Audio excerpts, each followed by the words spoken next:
డాబాలో తింటూ ఉంటాం కదండి పుల్కా, సేమ్ టు సేమ్ అలాగే ఇంట్లోనే బొగ్గులు కూడా లేకుండా స్టవ్ మీదే మనం చాలా సాఫ్ట్గా తయారు చేసుకోవచ్చు. దీన్ని ఎలా తయారు చేసుకోవాలో చూద్దామా? Hi friends, welcome to crazy recipes. నేను మీ మాదిరిని. ముందుగా మనం పుల్కాను తయారు చేసుకుంటానికి కొలత అనేది చాలా ఇంపార్టెంట్ అండి. ఇక్కడ నేను 1 కప్పు గోధుమ పిండిని తీసుకుంటున్నాను. అదే కప్పుతోటి 1 కప్పు మైదా పిండిని కూడా తీసుకుంటున్నాను. రెండు కూడా సరిసమానంగా తీసుకోవాలి. ఇప్పుడు దీంట్లోకి 1/2 స్పూను ఉప్పుని యాడ్ చేద్దాము. అలాగే ఈ పుల్కా చాలా సాఫ్ట్గా రావటానికి ఇక్కడ నేను 2 స్పూన్లు నేతిని యాడ్ చేస్తున్నాను. మీరు ఈ నెయ్యి ప్లేస్లో నూనె అయినా యాడ్ చేసుకోవచ్చు. ఇప్పుడు ఇదంతా కూడా ఒకసారి బాగా కలిసేలాగా ఇలాగా మొత్తాన్ని కూడా కలపాలి. పుల్కా సాఫ్ట్గా రావాలి అంటే తప్పకుండా వేసుకోవాల్సిన ఇంగ్రీడియంట్ పెరుగండి. ఈ పెరుగు కూడా మీరు ఫ్రెష్ తీసుకోండి. ఇక్కడ నేను 2 స్పూన్లు పెరుగుని యాడ్ చేస్తున్నాను. ఈ పెరుగంతా కూడా ఒకసారి బాగా కలిసేలాగా కలుపుకోండి. ఇక్కడ నేను గట్టి పెరుగే వాడుతున్నాను, మీరు కూడా గట్టి పెరుగే వాడండి. ఏ కప్పుతో అయితే మీరు పిండిని కొలుచుకున్నారో అదే కప్పుతోటి 1/4 కప్పు మాత్రమే వాటర్ని ఈ పిండిలోకి యాడ్ చేసుకోవాలి. కాకపోతే మొత్తం అంతా కూడా ఒక్కసారిగా వేసుకోకూడదండి. ఇలాగా కొంచెం కొంచెంగా వేసుకుంటూ పిండి మొత్తంలోకి బాగా కలిసేలాగా కలపాలి.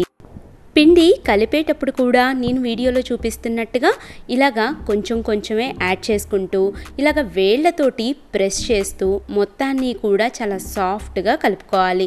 1/4 కప్పు మాత్రమే నీళ్ళని యాడ్ చేసుకోండి. ఈ కొలత అయితే గుర్తుపెట్టుకోండి. ఇప్పుడు మనం దీని మీద మూత పెట్టేసుకొని మినిమం ఒక అరగంట పాటు నాననివ్వాలి. అరగంట అయినా మినిమం నానితేనే పిండి చాలా మెత్తగా వస్తాయండి. అలాగే చాలా టేస్టీగా కూడా ఉంటాయి. అలాగే మీరు పిండిని నానబెట్టుకునే ముందు పైన ఒక 1/2 స్పూను నూనెను కూడా రాయండి. అప్పుడు పిండి ఎండిపోకుండా ఇలాగా ఎంతసేపు అయినా కూడా మెత్తగానే ఉంటుంది.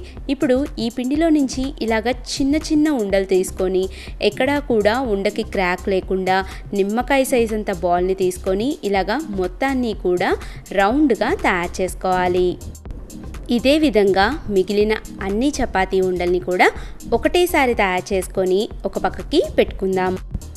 ఇప్పుడు మనం ఇలాంటి అప్పడాల పీటను కానీ లేదా కింద సర్ఫేస్ మీద కానీ కొంచెం పొడి గోధుమ పిండిని కానీ మైదా పిండిని కానీ జల్లించుకోండి.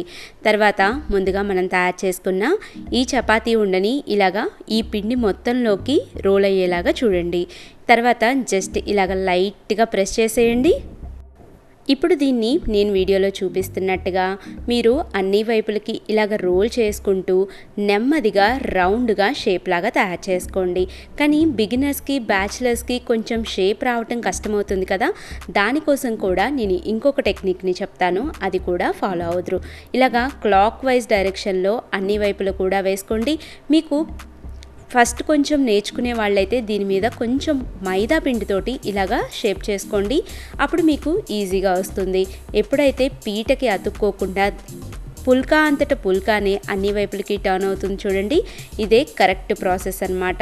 ఇలాగా మొత్తాన్ని కూడా తయారు చేసుకున్నాక దీని మీద ఉన్న ఎక్స్ట్రా డస్టింగ్ మొత్తాన్ని తీసేసి ఒక పక్కకి పెట్టుకుందాము. ఇదే ప్రాసెస్లో మిగిలిన అన్ని పుల్కాలని కూడా తయారు చేసుకోవాలి.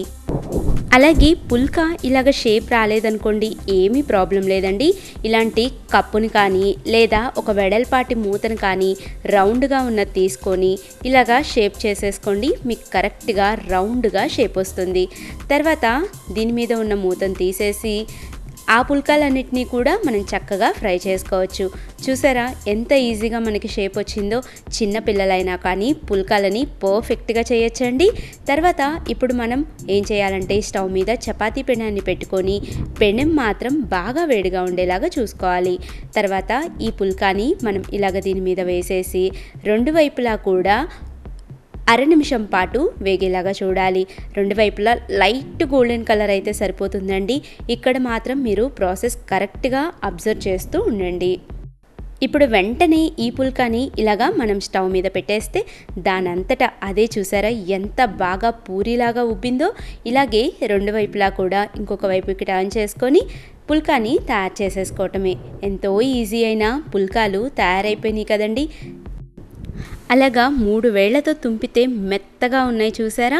దీంట్లోకి ఏదైనా పనీర్ బటర్ మసాలా కానీ, దాల్ మఖనీ కానీ, లేదా నాన్ వెజ్ తినేవాళ్ళైతే ఎగ్ కూర కానీ, చికెన్ తోటి కానీ తింటే చాలా బాగుంటుంది. నేను ఈ పుల్కాలని హాట్ బాక్స్లో పెట్టానండి.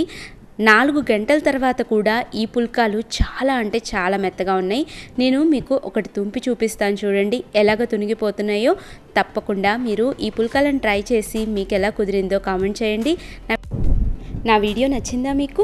నచ్చినట్లయితే ఒక లైక్ చేసి మీ ఫ్రెండ్స్ తోటి, ఫ్యామిలీ మెంబర్స్ తోటి షేర్ చేయండి. అలాగే ఫేస్బుక్ పేజ్ని ఫాలో అవ్వండి. Thank you. Bye bye.